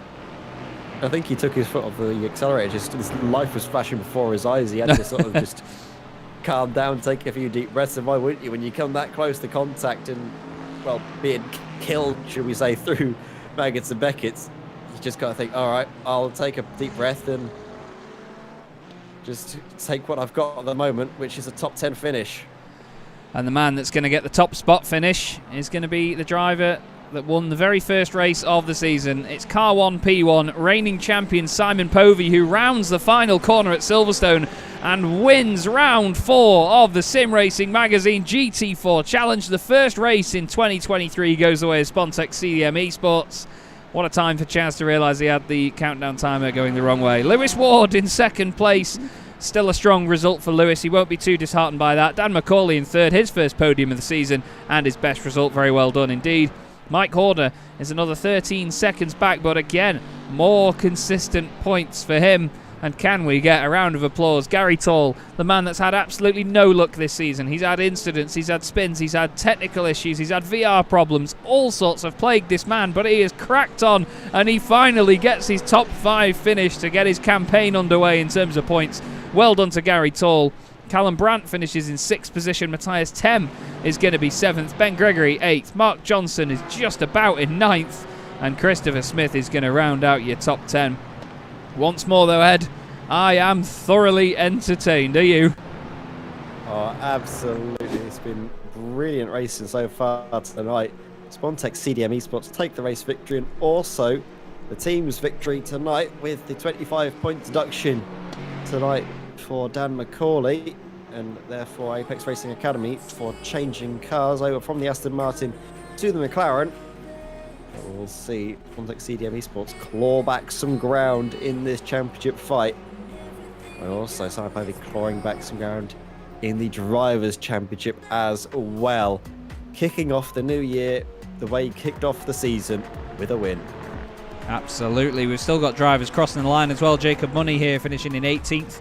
Paul Goffin is 19th. And Tom Weston is going to round out the top 20. And he, I believe, is going to score his first points of the season. Yes, this is going to be his first point scoring run. So very well done to Tom from Team Sim Racing Community. He had a bit of a nightmare out at Daytona. He got taken out early on in the race, but he comes back and bounces into 2023 with a points finish. Very well done. Fausto Pinto, I believe, is going to be the last car to cross the line and then complete the race for us, and then we'll be able to look at the overall results. Then, of course, look back at the start of the race. We'll go through in slow motion and see what was what, and then we'll have a word with some drivers, shan't we, Ed? Yeah, we will. I wonder who's going to be coming in for a little chinwag with us. Great to have a word with as many people as we can. Tell you what, that was a real treat. I mean, it had so much drama at the start of the race, and then basically right up until the end with those midfield battles and all sorts that we saw tonight. Huge moments at the end as well. This is going to be a very exciting championship. Already I can tell we are in for a treat. Absolutely. Just trying to get something to work here that isn't working. Why are the graphics not coming up? Sorry about this, everyone. We will get there in the end. Promise you. We will get there. Here we go. Okay. So Simon Povey takes the race win here at Silverstone in round 4 of the championship. Lewis Ward finishes in 2nd position, 9.1 seconds back after that incident near the end with lap traffic. 2 Apex Racing Academy cars on the podium though, and Dan McCauley will be really chuffed with his first podium finish of the season. Mike Horder, another solid points haul for him in 5th. Gary Toll gets his first points of the season in 5th. I said Mike Horder was 5th. He wasn't, he was 4th. 5th was Gary Toll. Callum Brandt finishes 6th. That's his worst result of the season, but then again, that's probably not a big problem, to be honest, considering that you finished 6th or higher in every race so far. Matthias Tem recovers to 7th. Great drive back through the field by him. Ben Gregory and Mark Johnson was 9th. Christopher Smith was 10th. Rob Sharp recovers just to 11th place, though. So not many points for Rob, considering he's right up there in the championship. John Roberts finishes 12th ahead of Stuart Clark. Rob Sutherland is 14th with John Barnes in 15th. Paul Gosling 16th. Ryan Penny, was he the biggest mover in the field at the end of the race? Yes, he was. 9 positions gained for Ryan Penny. Once again, showing us exactly what he's made of with a great drive like that. Jacob Money finishes 18th. That's not a round he's going to want to forget in a hurry. And then, of course, 19th was Paul Goffin, with Tom Weston finishing the point scorers. Fausto Pinto was the last car in the lead lap. Then it was Drew Fletcher, Ralph Mayer, Heinz Mayer, Peter Brill, all on 1 lap down. Then it was Kim Such 2 laps down, Andy Marston 3 laps down, and Philip Hopley, unfortunately, not finishing the race after his early incident. So we're going to go back to the formation lap, Ed. We're going to crack that on slow motion. And look at this now as all the lighting loads itself back in. We get all the sheens and shines that we get here on iRacing. And I look down into the interview waiting room and I see nobody. Oh. We have We're all alone. nobody at the moment. Ralph Mayer has apologised to Lewis Ward in the Discord. He says, I believe Chaz may have weed himself. He's absolutely correct. Ben Gregory apologising to Fausto Pinto as well. He said he thought he basically had a slowdown and he was moving out of the way. Peter Brill's also just said in the Discord that He's managed to finish, not come last, and not break any crockery. So that's better than a kick in the fork. Lovely banter in the Discord, which we all love. And that's the thing, the whole lot are all so friendly with each other. They're all here for the same reasons. Everybody apologises and gets on. And it's what helps keep the racing clean, isn't it? There's such a mutual respect in the Discord that it's just a lovely place to be. Yeah, I mean, it is absolutely wonderful. As Chaz, I do believe we have a driver that's now popped into the interview waiting room too now, just to have a quick word with you in the comments box. Yes, indeed. It's a driver that unfortunately finished a lot further down the order than we were expecting tonight, but I'm sure he'll think the same. But still, a solid recovery drive all the same. Jacob Money joins us in the box. Jacob, not quite the night that you're going to want to remember, mate, but it's these sorts of evenings, I guess, that are quite character building in a championship like this. Yeah, definitely not a night to remember. Not the best way to start off the season in 2023 in this league, but we'll see what happens next race for sure, and just move on from this race, I guess.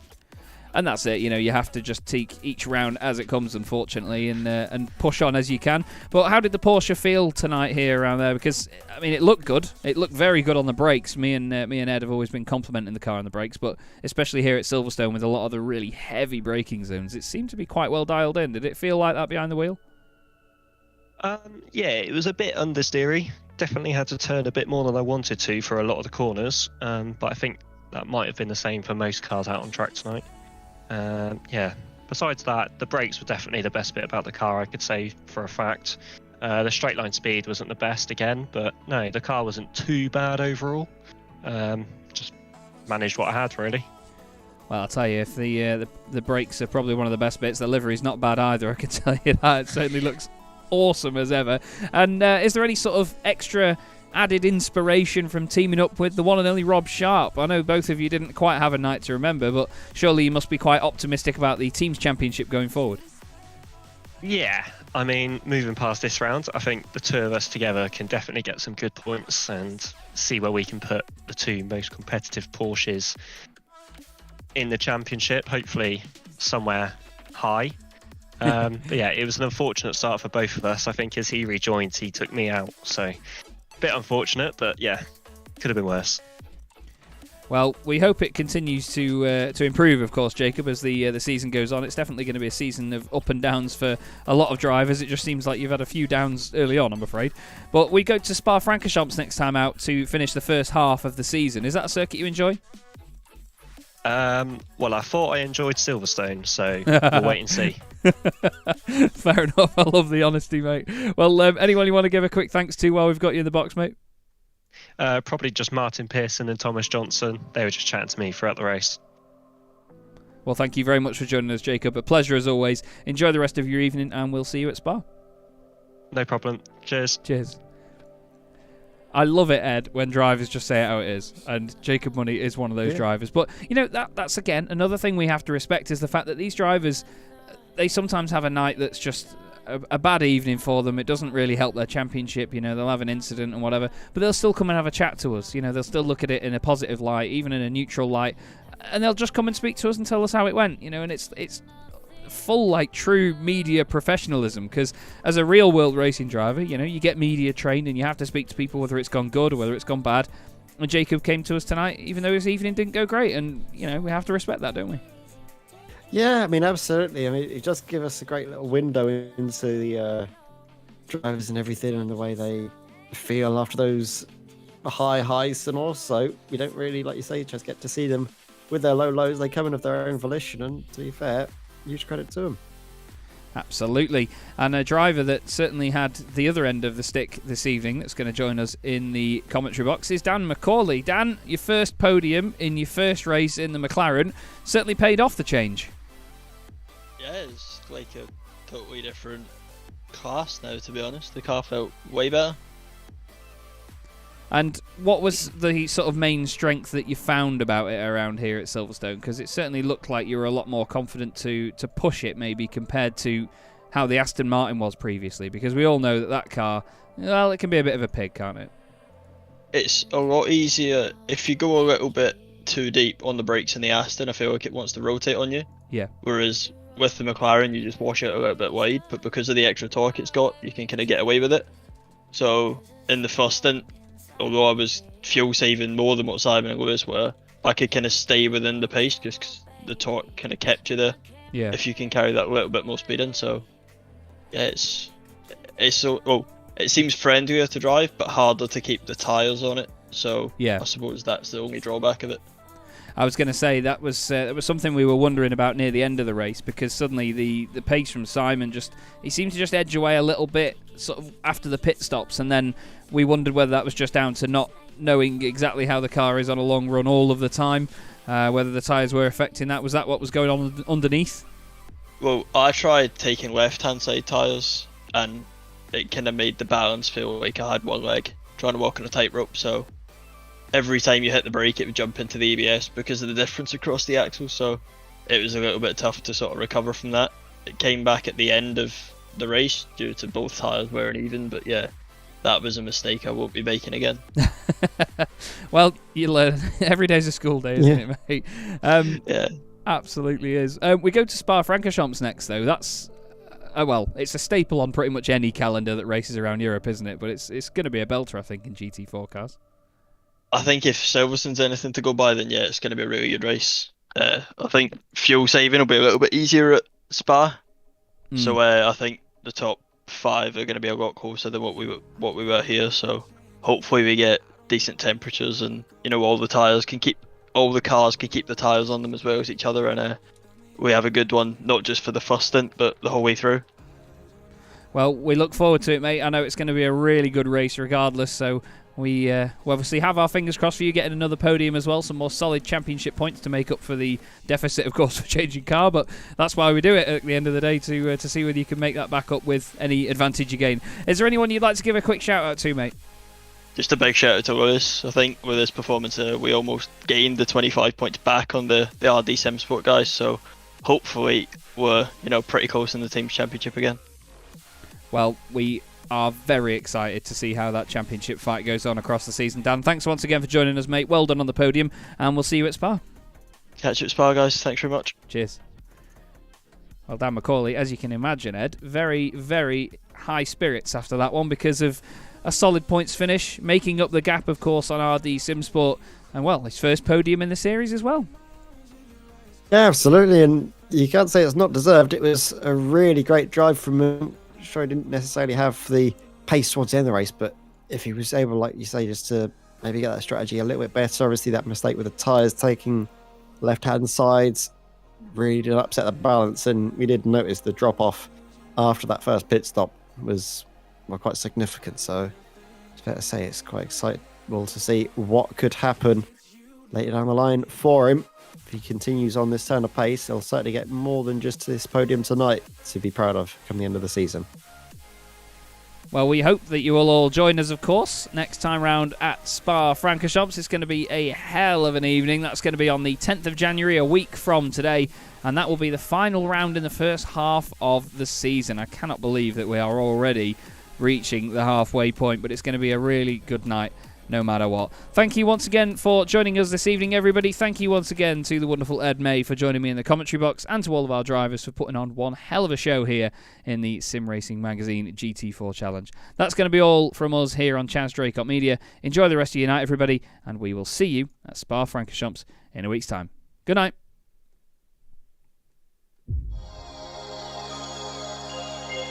Opportunistic, still rubbing panels as they go together. It's folded the wing mirror in on Gerardo's car. Misano is such a difficult circuit for these guys to get right. There's a lot of start-stop sections around the back. It's a very, very quick section as well. It's a fantastic start from the 23. They're 4 wide there by the look of it.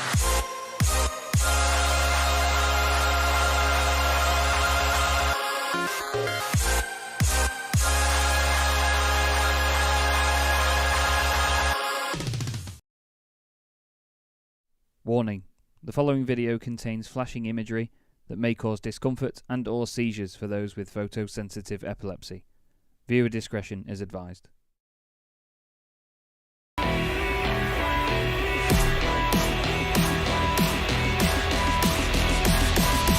Tell me somebody how long he will be on my mind.